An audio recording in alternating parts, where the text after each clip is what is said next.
Title: Donating a Working Lands Conservation Easement, Crown Hill Farms in the foothills of Yamhill County. Lucian Gunderman, owner. People will come and they'll say, well, how many people do you have on staff? And I'll say one part-time being Alex, and you're looking at the three of me. So I get some funny looks from time to time. I'm Alex Bergstrom, trustee and heir to Crown Hill Farms through Lucian Gunderman. I help day-to-day things on the farm, managing cattle operations, fencing, everything from finance stuff all the way down to buying tractors. The farm is a diversified operation. We run a large beef herd. We keep a few sheep as well. We have approximately 320 acres of timber that is managed. We're doing some thinning as we speak, salvaging down trees that went down last winter. I never married. There were no brothers and sisters. I was an only child. My mom was an only child, so it was giving a very limited amount of people that could take this over. And Alex had been working here since he was 12 years old. His dad and I were best friends in high school and remained, and I didn't have anybody else that we felt could handle this down the road. Really started heavily up here when I was probably 16 years old. And that was right as they started getting the conservation easement going and things. I've been up here for a couple years, and they saw how hard of a worker I was. So we sat down with him one day and said, you know, what's your plan for the future? How long do you want to be here? Well, he said, I'd like to be here as long as you'll have me. So that was just kind of the answer that we needed. So then we started doing up a trust agreement for him. We wanted to protect the property because my grandparents had come here and had been here for so many years. It's a unique parcel. It's got a lot of water throughout the property. Seeing the city of McMinnville moving closer and closer all the time, I don't think in my lifetime or Alex's that the city would be out here. Hopefully not. But we decided we needed to protect it, and the one way to do it was to put it in a perpetual conservation easement. We want to keep it as a working farm as long as we can. It's hard to find places like this anymore that aren't divided up already, split up once someone marriage breaks up or a family member dies, the kids sell off all the property, and there's just nothing left. I've seen it happen time and time with friends of mine that were farmers, and now they're all living in the city and got no farms to go back to. So it's pretty sad to see, and with this place locked into that, it can never be like that even if I'm not here. So that's one great thing to having it in an easement like that. It took us several years, actually, to get that conservation easement put together the way we wanted it. We talked to several land trusts, which we weren't overly hot on some of their restrictions and what they wanted us to do. And so we contacted the Yamhill Soil and Water Conservation District, and they were interested in holding it. We, of course, had to have everything reappraised.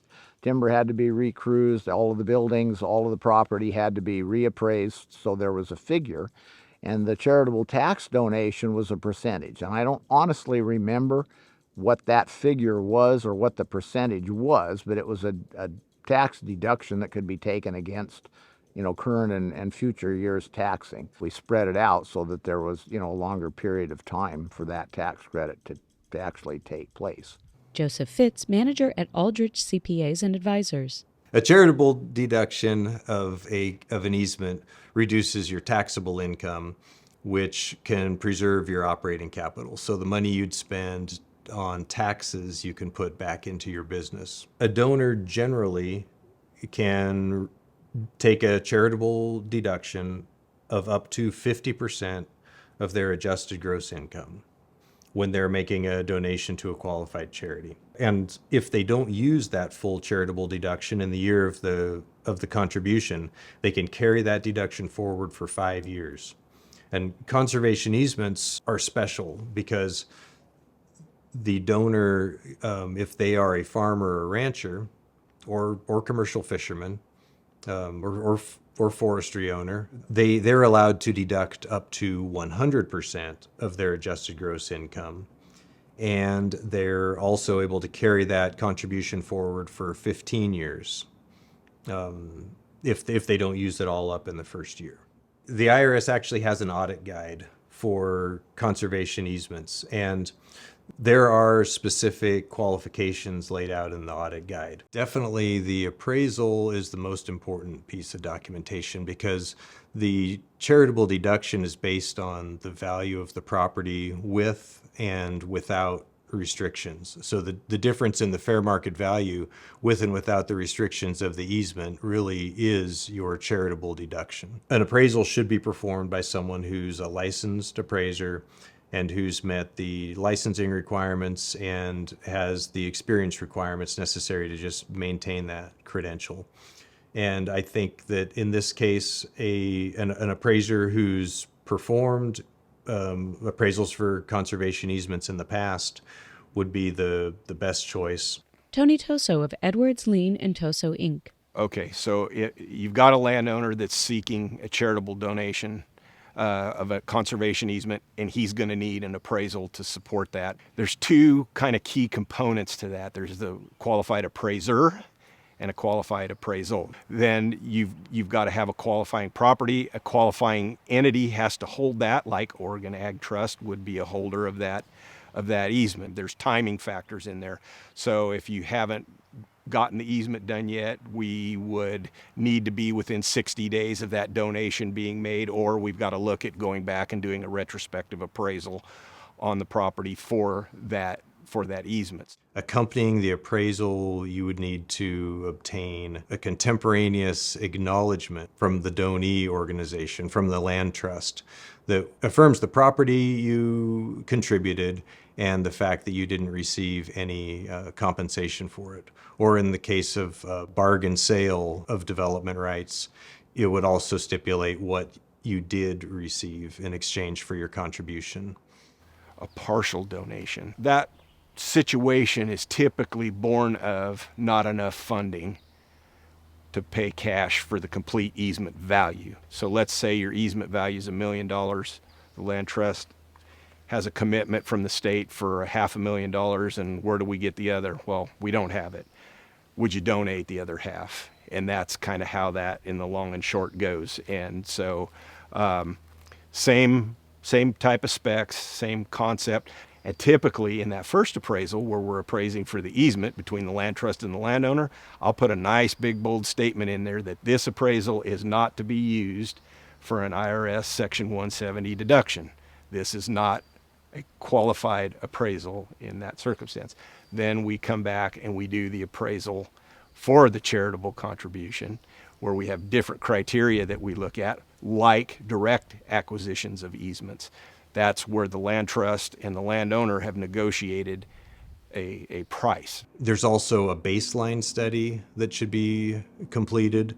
And what that does is it establishes what resources are in place at the time of the contribution so that it can be documented. And then there is the tax form that accompanies your tax return, a Form 8283. And depending on the size of the contribution, there will be various attachments that need to go with that.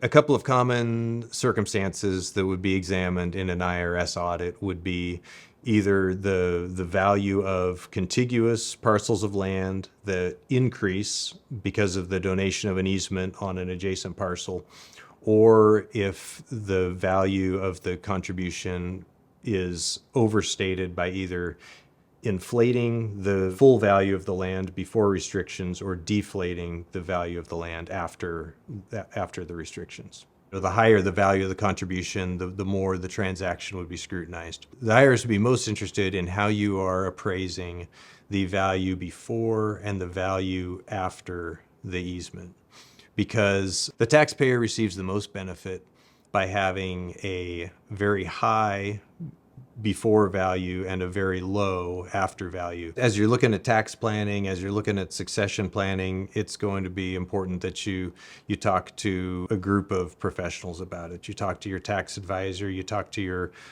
estate planning attorney, your lender, your insurance professional, financial advisor, anyone else who you're going to rely on in terms of structuring the sale efficiently and passing on the assets and passing on wealth to the next generation. Alex and Lucian relaxed, tree-covered hills behind them. Joseph. Communication with a lender is going to be essential. You won't get tax deduction for a contribution of an easement unless the lender is subordinate to the organization receiving the easement. That may not fly with a lot of lenders, so it should just be a consideration. If your land's encumbered by a mortgage, bring that up early and see what options you have before going down the costly road of getting the appraisals and pursuing the donation further. I guess the advice on someone that was looking at doing this is do some research. Certainly talk to private land trusts. Get a good attorney that's familiar with conservation easements. Get good appraisers. We were blessed to have very good appraisers out of Salem that, again, we got along well with. They know their stuff. They covered every aspect of what needed to be appraised and were fair in their appraisals. You've got to have a good crew, so to speak, to put everything together to make this work. Summer has dried the grassy expanses of the farm. The view sweeps up the dense emerald green hillside forest above it. Ferns fan out along the ground. Tree limbs are draped in moss. This program was created thanks to generous funding from AgWest Farm Credit, Harberton Foundation, Land Trust Alliance, and Roundhouse Foundation. Logo for Oregon Agricultural Trust.